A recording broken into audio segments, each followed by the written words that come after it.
Hay dos cosas que todo creyente maduro entiende y acepta: que en este mundo caído vamos a tener que enfrentar muchos problemas y que podemos confiar en nuestro Señor y Salvador en medio de ellos. ¿Tendremos problemas? Podemos confiar en nuestro Salvador en medio de esos problemas. Mis hermanos, nadie va a llegar a la madurez en Cristo a menos que entienda, a menos que asimile, a menos que absorba estas dos verdades de la palabra de Dios.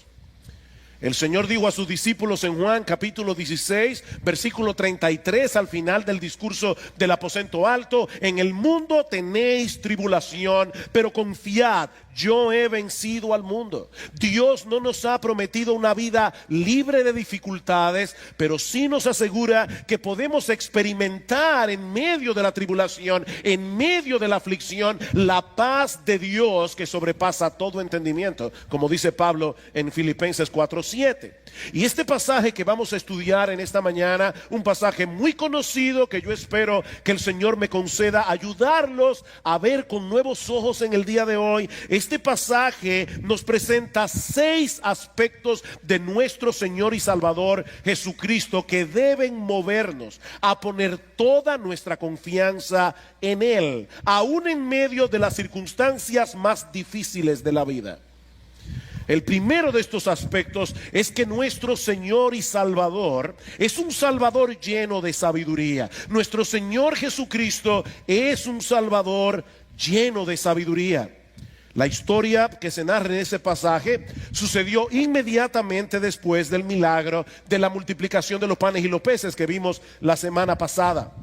Juan nos dice en su evangelio, en el capítulo 6, versículo 15, que toda esa multitud que se había beneficiado del milagro de la multiplicación de los panes querían llevarse a Jesús por la fuerza para hacerle rey. En otras palabras, se levantó en ellos una euforia revolucionaria que pretendía darle un golpe de estado a Herodes y colocar a Jesús en su trono. Y obviamente un hombre que puede alimentar a más de 20,000 personas con 5 panes y 2 peces es un buen candidato para ocupar el trono, ¿verdad?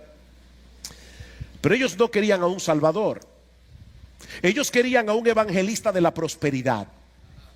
Ellos querían a alguien que resolviera sus problemas inmediatos, aquí y ahora. Es por eso que más adelante el Señor tuvo que decirles en Juan capítulo 6, versículo 26: de cierto os digo que me buscáis no porque habéis visto las señales.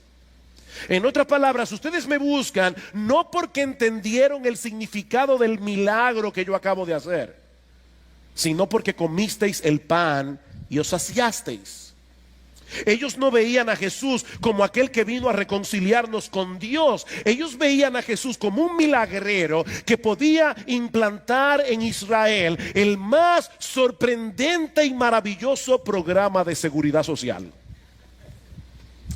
Es por eso que en medio de aquel clamor popular, lo primero que hace el Señor es obligar a los discípulos a que se fueran de allí.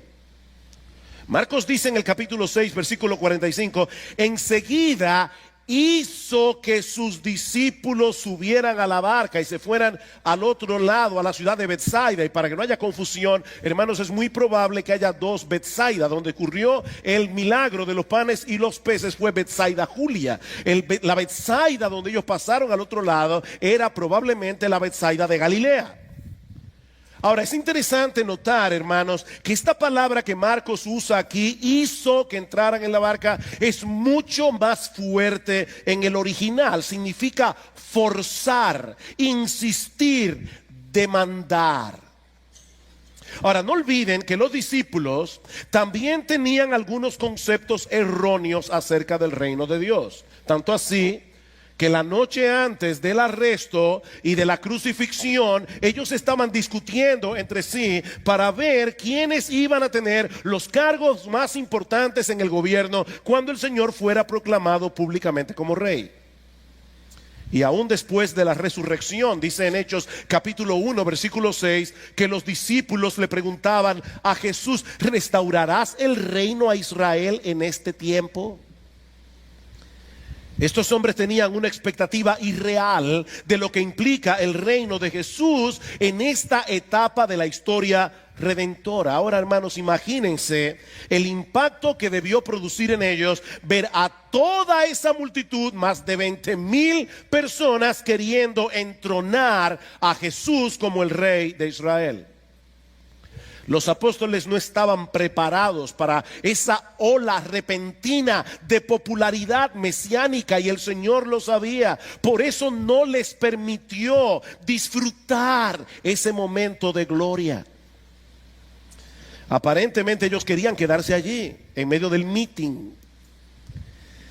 Pero el Señor sabía que eso no les convenía. Por eso los forzó a que se fueran de allí inmediatamente, antes de que se intoxicaran con esos vientos revolucionarios. Y aún él mismo, Jesús, se retiró al monte para buscar el rostro de su Padre en oración, después de despedir a la multitud. Dice en el versículo 46. Mis hermanos, Jesús es un Salvador lleno de sabiduría. Él sabe qué es lo que hay que hacer en cada momento. Y eso era lo que había que hacer. Él tenía que sacar a los discípulos de allí. Él tenía que despedir a la multitud. Él tenía que irse al monte a orar. Mis hermanos, Jesús sabe qué hacer en cada circunstancia. ¿Saben cuál es el problema? El problema es que nosotros creemos saber qué es lo que nos conviene. Y cuando los planes de Jesús no concuerdan con los nuestros, nos sentimos sumamente confundidos y sumamente frustrados. Ahora pongámonos por un momento en el lugar de los discípulos. Mis hermanos, ¿cuál era el mensaje que Jesús predicaba por toda Galilea? Dice en Marcos capítulo 1. El tiempo se ha cumplido, el reino de Dios se ha acercado. Arrepentíos y creed en el evangelio. El Señor proclamaba por todas partes la llegada de su reino. Y ahora toda esa gente quiere hacerlo rey. ¿Qué mejor momento que ese para proclamar su candidatura? Por primera vez el plan de implantar un reino parecía viable. Pero Jesús no vino al mundo a establecer ese tipo de reino. Jesús vino al mundo a reconciliarnos con Dios a través de su propia muerte en la cruz. Él vino a resolver el problema que todos tenemos con la justicia perfecta de Dios por causa de nuestros pecados. Su meta en este punto de la historia no era llegar al trono, sino al Calvario. De manera que los discípulos necesitaban ser protegidos de esas expectativas triunfalistas, aunque ellos no pudieran entender en ese momento lo que Jesús estaba haciendo. Mira, mi hermano, mi hermana, yo no conozco las dificultades por las que puedas estar atravesando en este momento. Y yo le he orado mucho al Señor porque de verdad el Señor consuele a los afligidos en esta mañana. Pero si tu corazón está turbado porque tú no entiendes lo que Dios está haciendo en tu vida, mírate en el espejo de los discípulos esa noche. Pablo dice en Colosenses capítulo 2 versículo 3 que en nuestro Señor Jesucristo están escondidos todos los tesoros de la sabiduría y del conocimiento. Él sabe lo que Él está haciendo en la vida de cada uno de nosotros, aunque muchas veces tengamos la impresión de que todo se está volviendo caótico. ¿Te has sentido así, verdad, alguna vez? Que tu vida no tiene sentido, que las cosas parecen estar de cabeza, que tú no ves al Señor actuando en tu vida en ninguna parte. Mis hermanos, Jesús es un Salvador confiable. Jesús es un Salvador confiable porque su sabiduría no tiene límites. Él puede ver lo que nosotros no vemos. Él puede prever lo que nosotros no prevemos. Esta semana estábamos grabando un programa de Entendiendo los Tiempos y va a salir este miércoles, se los recomiendo. No sé cuántos aquí ven Entendiendo los Tiempos. Una propaganda gratuita. Y decíamos en este programa, en un momento de broma en el programa, decíamos, voy a decir algo ahora muy profundo. Y es que tener fe en Jesús es tener fe en Jesús. Creer en Cristo es creer en Cristo. Es creer en Él y en nadie más. Es creer en Cristo y no en ti. Es creer en Cristo y no en tu sabiduría. Es creer en Cristo y no en tus opiniones. Es creer en Cristo y solo en Cristo. Mis hermanos, confiar en Jesús es confiar en Jesús y en nadie más. Los discípulos no debían quedarse allí, ni Jesús tampoco. Él necesitaba en ese momento buscar el rostro de su Padre en oración y orar también por sus discípulos, porque estos hombres acababan de pasar por una prueba difícil. Y el Señor sabía que esa misma noche estarían metidos en un problema mucho mayor. Y eso nos lleva a nuestro segundo encabezado. Hemos dicho que Jesús es un Salvador lleno de sabiduría, pero también vemos en esta historia que Jesús es confiable porque Él es un Salvador que vela por los suyos. Jesús es un Salvador que vela por los suyos. Versículo 47, al anochecer la barca estaba en medio del mar y Él estaba solo en tierra. Marcos nos dice aquí tres cosas. Primero, que era de noche. Segundo, que la barca estaba en medio del mar. Y tercero, que el Señor estaba en tierra. Recuerden, Él estaba en el monte orando. El Evangelio de Juan añade el detalle de que los discípulos habían remado entre 25 y 30 estadios. Un estadio cubría la distancia de 180 metros. Así que los discípulos habían remado esa noche entre 4.5 y 5.5 kilómetros, lejos de la orilla. Marcos nos dice también en el versículo 48 que los discípulos estaban enfrentando una gran dificultad porque los vientos le eran contrario y ellos estaban remando con mucha fatiga. De hecho, el texto dice literalmente que los discípulos estaban siendo torturados. O sea, ellos estaban tratando de mantener la barca en rumbo, ellos estaban tratando de mantener la barca a flote, los vientos les eran contrarios, ellos estaban siendo torturados, dice aquí. Y en medio de este mar embravecido, en medio de esas circunstancias, mis hermanos, dice en el versículo 48 que Jesús los vio. Y al verlos remar fatigados, Él estaba orando en el monte, era de noche, la barca había recorrido más de 5 kilómetros, el mar estaba embravecido, pero Jesús los vio. Y mis hermanos, hay por lo menos dos grandes lecciones que nosotros podemos aprender de esta parte de la historia, y las dos son muy importantes. La primera es que los problemas de la vida no siempre son un indicativo de que estamos fuera de la voluntad de Dios. Voy a repetir eso otra vez. Los problemas de la vida no siempre son un indicativo de que nosotros estamos fuera de la voluntad de Dios. Los discípulos estaban en dificultades. ¿Saben por qué? Porque habían obedecido a Jesús. Los discípulos estaban en problemas porque ellos hicieron exactamente lo que Jesús les ordenó que hicieran. Ellos no querían irse en la barca, Jesús prácticamente los obligó a irse. Y ahora estaban enfrentando una gran dificultad. Así que era conforme a la voluntad de Dios que ellos pasaran por ese problema. Mis hermanos, es conforme a la voluntad de Dios que tú estás pasando por el problema que estás pasando. Es conforme a la voluntad de Dios. Ustedes recuerdan, claro que lo recuerdan, la historia de Marta y María, cuando mandaron a llamar a Jesús porque Lázaro estaba enfermo. ¿Saben lo que hizo el Señor Jesús cuando le llegó esa nota de auxilio de una familia que Él amaba entrañablemente? ¿Saben lo que hizo Jesús? Absolutamente nada. Jesús no hizo nada. Jesús esperó que Lázaro muriera para poder manifestar su poder en una forma más extraordinaria y al mismo tiempo para fortalecer la fe de los discípulos. Mis hermanos, hay una sola forma de hacer crecer tu fe. Una sola. Y es confiando en el Señor cuando no parece haber razón alguna para confiar en Él. Es confiar en el Señor cuando no parece haber razón alguna para confiar en Él. Así que los discípulos estaban haciendo exactamente lo que ellos debían hacer, estaban exactamente en el lugar donde debían estar y precisamente por eso se metieron en problemas. Pero lo segundo que aprendemos de esta parte de la historia es que el Señor vela por cada uno de los suyos, aún en esos momentos difíciles en que nos sentimos completamente solos y desamparados.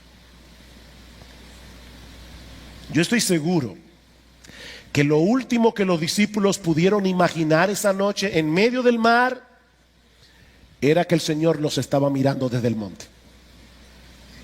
Era que el Señor estaba orando por ellos. Y noten un detalle importante en el versículo 48. Hermanos, allí no dice simplemente que él vio la barca zarandeada por las olas. Lo que Jesús estaba mirando desde el monte era el rostro fatigado de los discípulos, viéndolos remar fatigados. Él estaba viendo a los discípulos remando con angustia, remando con dificultad, torturados por el esfuerzo de mantener la barca a flote. Yo le oraba al Señor anoche, cuando llegué a esta parte particular del mensaje, para que el Señor use este detalle para los que pueden estar aquí pasando por una gran dificultad. Mi amado hermano, el Señor conoce tu aflicción. Él conoce tu aflicción. Él puede ver tu corazón fatigado y angustiado, no solo porque Él es omnisciente, sino también porque Él nos ama.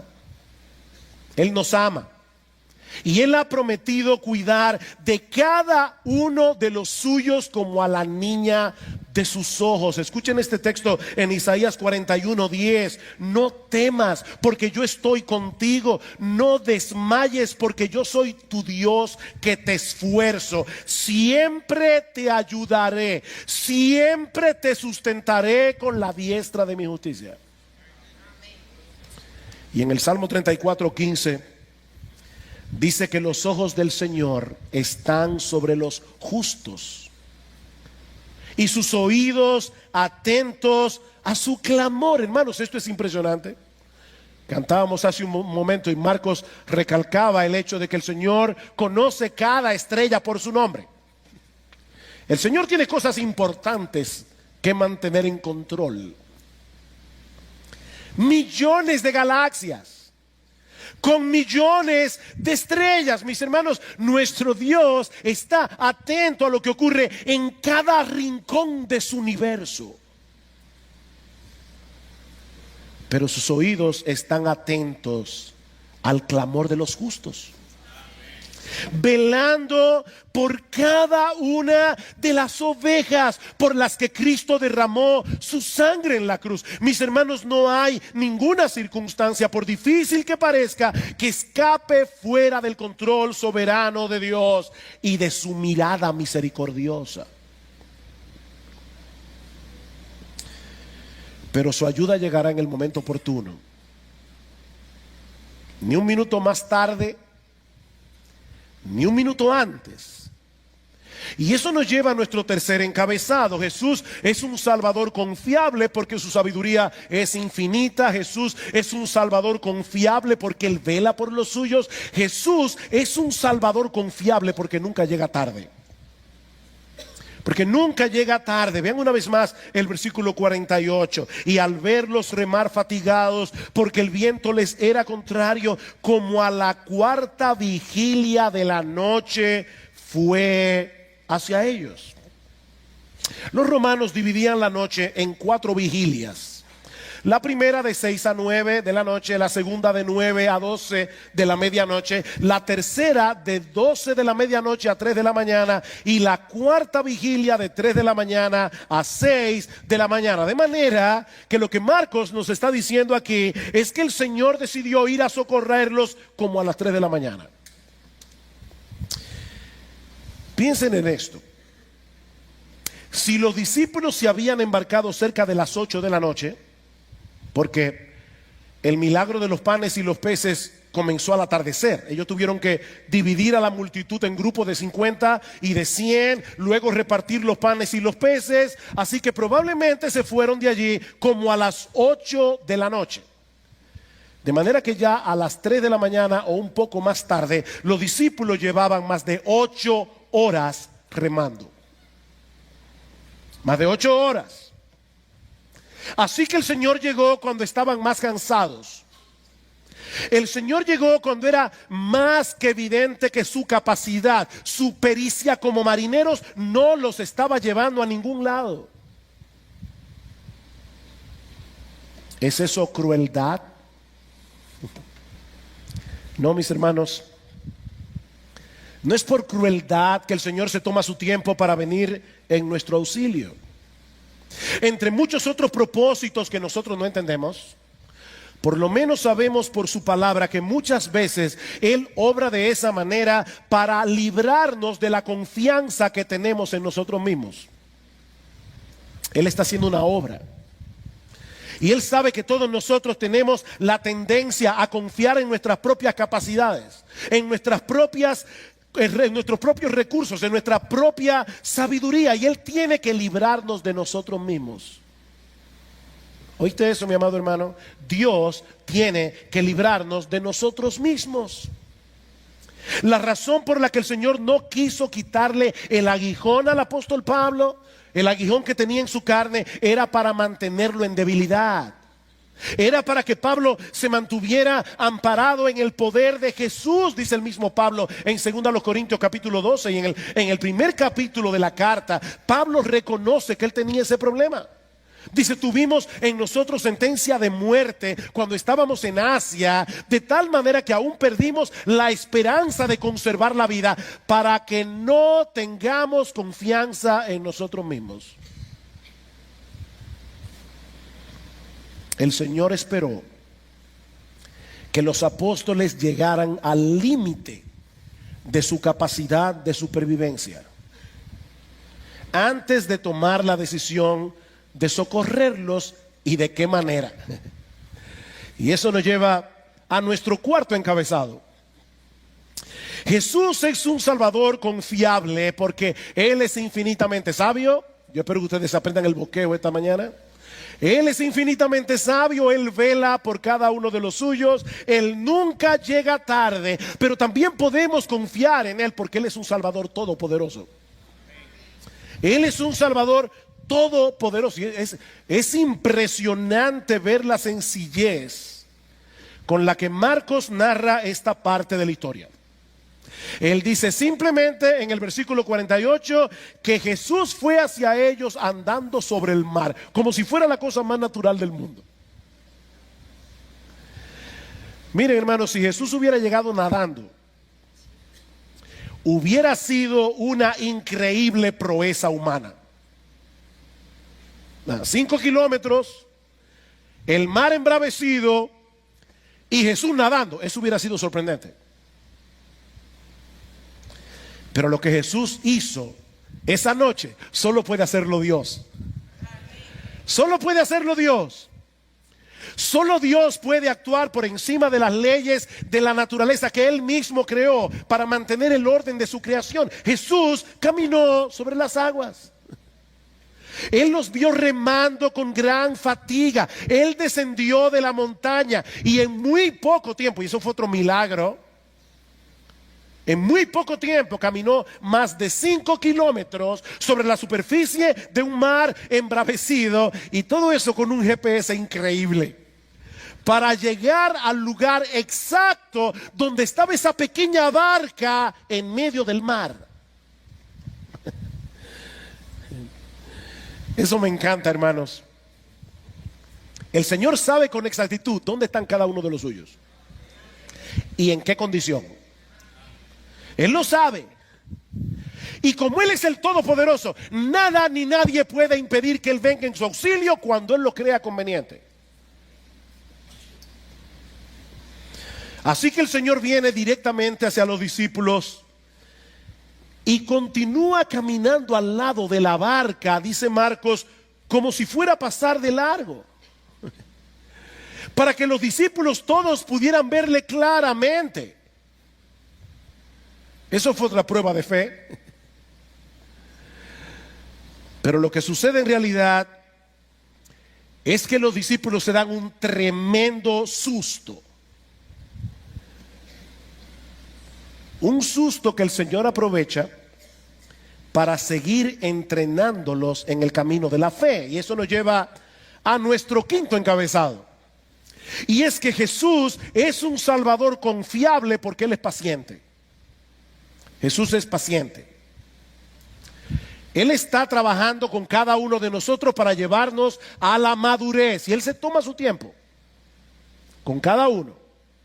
Versículo 49. Pero cuando ellos le vieron andando sobre el mar, pensaron que era un fantasma, y se pusieron a gritar porque todos le vieron y se turbaron. Yo estoy seguro que ya los discípulos habían gritado antes.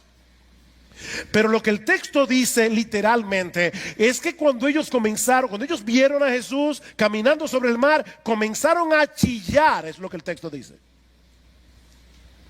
Comenzaron a chillar porque pensaban que era un fantasma. Estos hombres estaban llenos de pánico. Ahora, hermanos, por favor, antes de juzgar a los discípulos, vamos a ponernos en su lugar. Son las 3 de la mañana, más o menos.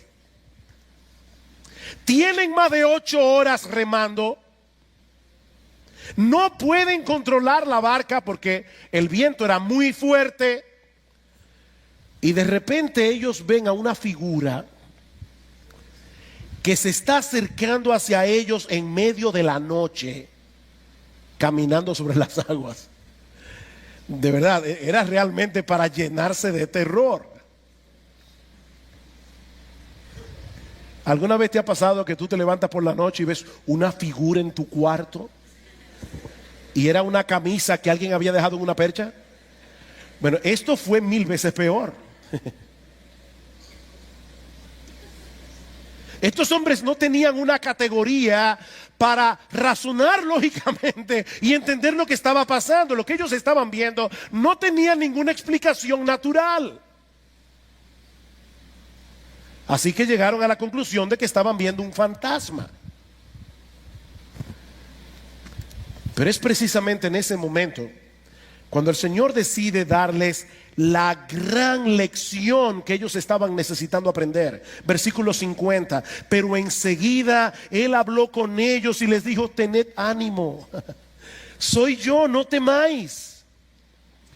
Y subió con ellos a la barca y el viento se calmó, y ellos estaban asombrados en gran manera porque no habían entendido lo de los panes, sino que su mente estaba embotada.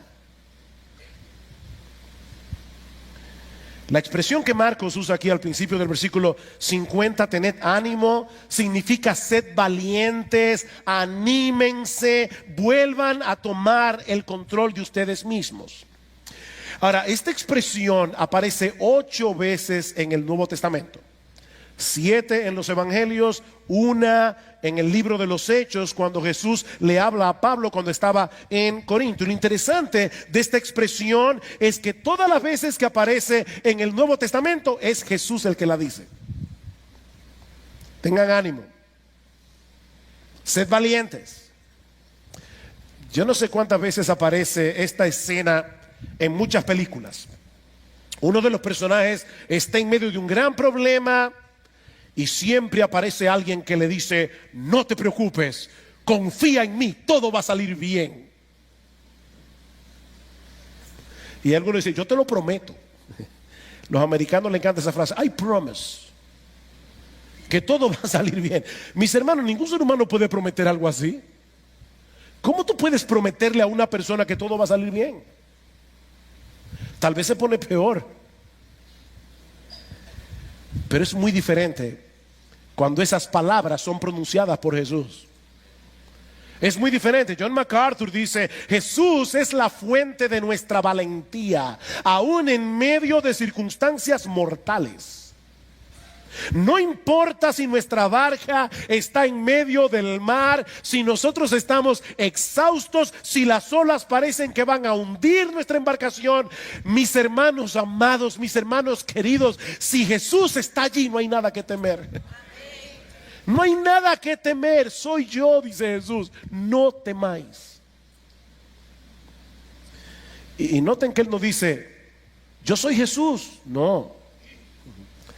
Él simplemente dice, yo soy. Yo soy. Las mismas palabras con las que el Señor se dio a conocer a Moisés en el episodio de la zarza ardiendo. ¿Recuerdan? Cuando los hijos de Israel me pregunten, ¿y quién me envió? Tú le dirás, yo soy, me envió a vosotros. Y unos capítulos más adelante en el Evangelio de Juan, en el capítulo 8, en el versículo 24, Cristo dice, si no creéis que yo soy, en vuestro pecado moriréis. Y en el capítulo 8, versículo 58, les dice, antes que Abraham fuera, yo soy. ¿Saben qué, mis amados hermanos? Jesús es el mismo Jehová que rescató a los israelitas de la esclavitud de los egipcios. Jesús fue el que abrió el mar rojo en dos. Jesús fue el que los alimentó con maná del cielo por 40 años. Jesús fue que los guardó y los guió. Y fue Jesús, era Jesús, el Jehová de los ejércitos, que estaba al lado de la barca de los discípulos. Soy yo. No temáis. Todo lo que ha sucedido hasta aquí era para llevar a los discípulos a tener un mejor entendimiento de quién era Jesús realmente. El Todopoderoso, el Creador, el Soberano, el Rey de Reyes, el Señor de Señores. Mis hermanos, la única razón por la que no debemos tener temor, no importa lo que esté pasando a nuestro alrededor, es porque Jesús es quien Él es. Y porque Él ha prometido estar con nosotros todos los días, hasta el fin del mundo. ¿Saben cuál es nuestro problema? Que perdemos de vista a Jesús.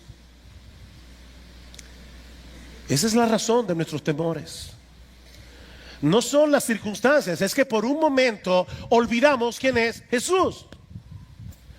Y de hecho, el mejor ejemplo de esto que yo acabo de decir lo tenemos en una parte de este mismo relato que no aparece en el Evangelio de Marcos. Yo no sé si cuando yo leí la historia ustedes perdieron algo. Hay algo que ustedes, déjame ver cómo pongo esta pregunta. ¿Hay algo que debió estar allí que no está? Es una parte de la historia que solo cuenta Mateo. Lo que sucedió con el apóstol Pedro. Y recuerden que Marcos escribió su evangelio asistido por Pedro. Así que es probable que Pedro, tal vez por un asunto de modestia, no quiso incluir esa parte de la historia que se enfocaba en él. Pero Mateo sí la cuenta. Dice en Mateo 14:28 que en el momento en que Jesús se identifica como yo soy, Pedro le dice, Señor, si eres tú, mándame que vaya a ti sobre las aguas. ¿Escucharon esa palabra? Mándame. Si eres tú, Señor, si tú das la orden, yo voy a poder caminar sobre las aguas. Ordénamelo. Mándame. Ahora honestamente, yo me pregunto qué era lo que había en la mente de Pedro para pedir una cosa así. ¿Estaba tratando Pedro de hacer un espectáculo de temeridad delante de los discípulos? ¿Saben qué, hermanos? Tal vez no. Alguien sugiere, y es una sugerencia, no somos dogmáticos, pero alguien sugiere que en medio del pánico Pedro pudo haber pensado en ese momento que era mucho mejor estar al lado de Jesús en el agua que en el bote sin él. Pero sea cual sea la razón, Hay dos cosas que se evidencian en este episodio: que la fe de Pedro era real y que sus dudas también lo eran. ¿Te identificas con Pedro? La fe de Pedro era real y sus dudas también. Pedro sale de la barca, comienza a caminar por encima del agua. Eso había que verlo. Y yo imagino, aquello fue realmente un espectáculo, aunque Pedro no quisiera dar un espectáculo. Pedro comienza a caminar, pero viendo la fuerza del viento, tuvo miedo. Y empezando a hundirse, gritó diciendo: Señor, sálvame. Y al instante Jesús, extendiendo la mano, lo sostuvo y le dijo: hombre de poca fe, ¿por qué dudaste? Aquí se cumplió lo que dice el salmista en el Salmo 94:18: cuando yo decía, mi pie resbala, tu misericordia, oh Jehová, me sustentaba. Tu misericordia me sustentó. Pedro tenía fe en el Señor Jesucristo, de lo contrario, él no habría salido del bote. Pero como nos pasa a todos nosotros, desde que quitó los ojos de Jesús y los puso en la fuerza del viento, comenzó a dudar. Perdió de vista a Jesús y comenzó a hundirse. Ahora, hermanos, el punto que yo quiero resaltar en esta mañana es la paciencia del Señor. Ese es mi punto, la paciencia del Señor. Hasta ese momento los discípulos habían visto a Jesús hacer un montón de milagros extraordinarios. De hecho, no olviden que el día anterior le vieron alimentar a una multitud de más de 20,000 personas con 5 panes y 2 peces. Pero todavía ellos no entendían muchas cosas acerca de Jesús. Vean una vez más el versículo 51. Y subió con ellos a la barca y el viento se calmó. Y ellos estaban asombrados en gran manera. Hay un detalle que Juan añade en su relato, y es que inmediatamente Jesús entró en la barca, no solamente se calmó el viento, la barca llegó inmediatamente a la orilla y faltaban unos cuantos kilómetros. Eso fue otro milagro. Y obviamente ellos estaban asombrados. De hecho, literalmente lo que el texto dice es que estaban fuera de sí. Ellos estaban extremadamente sorprendidos. En estos días leí la siguiente ilustración que puede darnos una idea de lo que estaba pasando aquí. Imagínate que tú vas caminando por la calle y te topas con un individuo que está entrando a su carro, un carro súper moderno. Tú nunca has visto nada igual. Y le preguntas al individuo: wow, ¿cuánto vale ese carro? Y él te dice: me costó $500 millones. Tú estás sorprendido. Pero el tipo se sube en el carro y de repente el carro es así y se va volando. Bueno, ya tú no estás sorprendido. Tú no sabes qué pensar, porque tú no tienes una categoría que te ayude a entender qué clase de carro es ese. Eso fue exactamente lo que pasó con los discípulos aquí. Ellos no podían entender qué clase de hombre es Jesús. Un hombre que puede caminar sobre las aguas, un hombre que puede calmar el viento, un hombre que puede mover una barca a propulsión a chorro.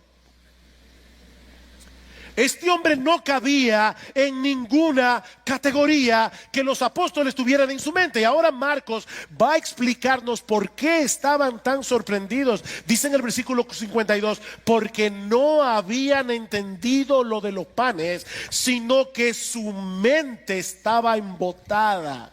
Aquí la Reina Valera del 60 es más precisa que las Américas, porque dice: sus corazones estaban endurecidos.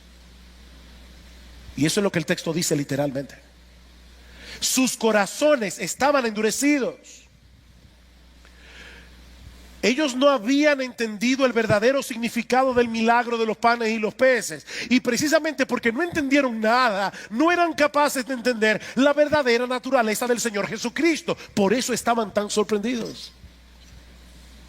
Ese era el problema. Eran lentos para aprender, porque tenían un corazón duro y eran discípulos. Eran discípulos. Pero ¿saben lo que me llama la atención? Que Jesús no los desecha por su falta de entendimiento. El Señor sabía que ellos no habían entendido lo de los panes y los peces. Pero en vez de desecharlos, Él siguió tratando con cada uno de ellos para llevarlos a la madurez con la misma paciencia con la que Él trata contigo y conmigo. Él es un Salvador paciente, muy paciente. Miren, hermanos, debemos darle muchas gracias al Señor por su paciencia, por la paciencia que Él tiene con cada uno de nosotros, porque son muchas las veces que nosotros reaccionamos exactamente como los discípulos. Sí, yo sé que Él es capaz de alimentar a más de 20,000 personas con 5 panes y 2 peces. Yo sé que Él puede calmar el mar en tempestad. Yo sé que Él puede hacer que la barca acelere para que llegue más rápido a la orilla, pero mi problema es distinto. Es como dice un comentarista, que esto es como si dijéramos: no, yo sé que Jesús puede hacer lo imposible, pero mi problema está más allá de lo imposible. Ah, bueno.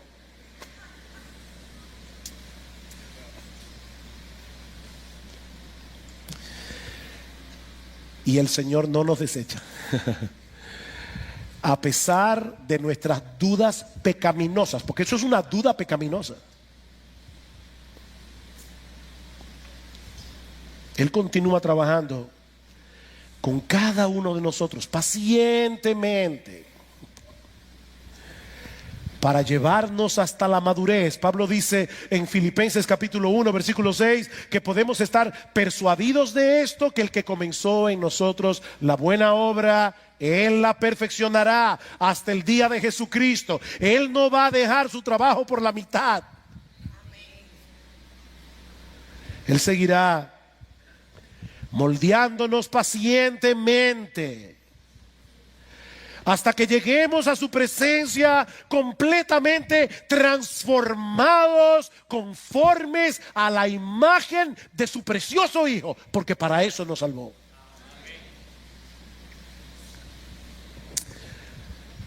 En su libro El problema del dolor, dice C.S. Lewis que nosotros somos como un canvas, un lienzo donde un artista está trabajando, haciendo su obra maestra, la obra por la que él quiere ser reconocido en los siglos venideros. Y él va a pintar y va a raspar y volver a pintar y va a raspar y volver a pintar hasta que el cuadro quede exactamente como el artista quiere que quede. Y dice Lewis, si el lienzo tuviera vida, seguramente le diría al artista: yo no quiero ser una obra maestra, me conformo con ser un garabato.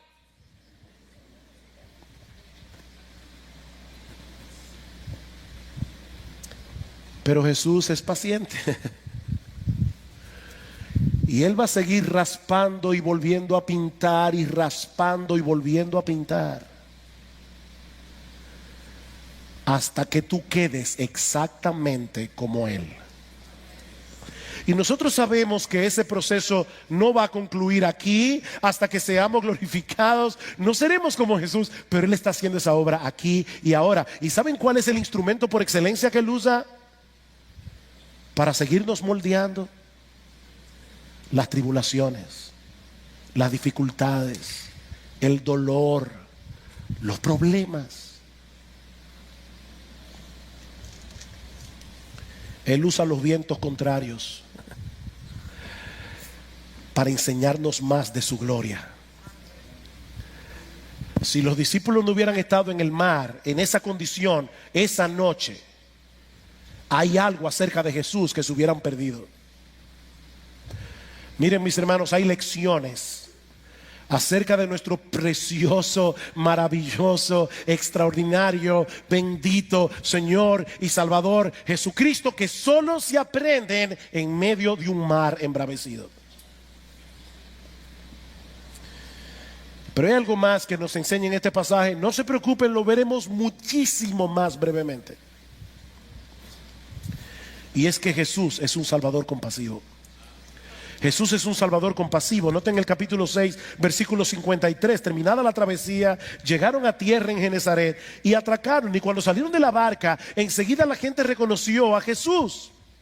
Y recorrieron apresuradamente toda aquella comarca y comenzaron a traer a los enfermos en camillas a donde oían decir que él estaba, y donde quiera que él entraba, en aldeas, en ciudades, en los campos, ponían a los enfermos en las plazas y le rogaban que les permitiera tocar siquiera el borde de su manto, y todos los que lo tocaban quedaban curados. ¡Wow! ¡Qué poder! Pero al mismo tiempo, ¡qué compasión! Porque esta misma gente todavía no había entendido la verdadera naturaleza de la obra redentora de Cristo. Jesús sabía que la mayoría de esas personas lo estaba buscando por razones equivocadas. Y aún así lo sanó. De verdad, hermanos, esto es increíble. Pero no lo dejó allí, porque Jesús sabía que ese beneficio que estaban recibiendo era temporal. El Señor Jesucristo vino a ofrecerle al hombre en su miseria una bendición infinitamente superior que la comida, una bendición infinitamente superior a la sanidad del cuerpo. Y fue a esa misma gente en ese mismo día que el Señor les predicó el sermón del pan de vida que encontramos en Juan capítulo 6. Escuchen esta sorprendente declaración que Cristo le hizo a esta gente: yo soy el pan de vida. De nada sirve que ustedes coman de ese pan milagroso que yo hice en el día de ayer, porque se van a morir como quiera. Yo soy el pan de vida que descendió del cielo. Si alguno comiere de este pan, vivirá para siempre. Y el pan que yo daré es mi carne, la cual yo daré por la vida del mundo. Cristo no aceptó en ese momento la corona de gloria, porque era necesario que llevara primero una corona de espinas. Sí, Él es Rey de reyes, Él es Señor de señores, pero antes de subir al trono, Él tenía que pasar por el Calvario. Él tenía que morir en una cruz por pecadores, para poder ofrecerles libremente el perdón de todos sus pecados y el don de la vida eterna, gratuitamente, por gracia, por medio de la fe. Mira, mi amigo, no es suficiente que tú digas tener interés en la persona de Jesús. Esta gente las tenía. Tienes que buscarlo por la razón correcta. Jesús no es un evangelista de la prosperidad. Jesús es un Salvador. Y tienes que buscarlo, no para que sacie tu estómago, no para que sane tu enfermedad, no para que te libre de la pobreza. Cristo se hizo hombre siendo Dios para salvar a pecadores que no podían salvarse por sí mismos, muriendo por ellos en una cruz. Y todo el beneficio de esa salvación se obtiene únicamente por gracia, por medio de la fe en la persona y la obra de nuestro gran Dios y Salvador Jesucristo. Y es a ese grupo de personas arrepentidas, a ese grupo de personas creyentes, son ellos los que pueden descansar confiados en un Salvador confiable. Mi hermano, mi hermana, si tú viniste esta mañana a la iglesia con un corazón cargado, si tú viniste esta mañana a la iglesia con un corazón destrozado, si tú viniste hoy a punto de desfallecer, yo quiero recordarte una vez más que Jesucristo es un Salvador confiable. Él es un Salvador confiable. Porque Él es un Salvador lleno de sabiduría, que sabe lo que hay que hacer en cada momento de nuestras vidas, porque Él es un Salvador que vela por cada uno de los suyos y conoce sus dificultades, porque Él es un Salvador que siempre llega a tiempo, porque Él es un Salvador todopoderoso, porque Él es un Salvador paciente, porque Él es un Salvador compasivo. Quiere el Señor bendecir su palabra en esta mañana, de tal manera que Él consuele a los afligidos, anime a los desanimados y obre salvación en aquellos que todavía están en sus pecados, en aquellos que están fuera de la sombrilla de protección de nuestro amante, glorioso, bendito, hermoso Salvador y Señor Jesucristo.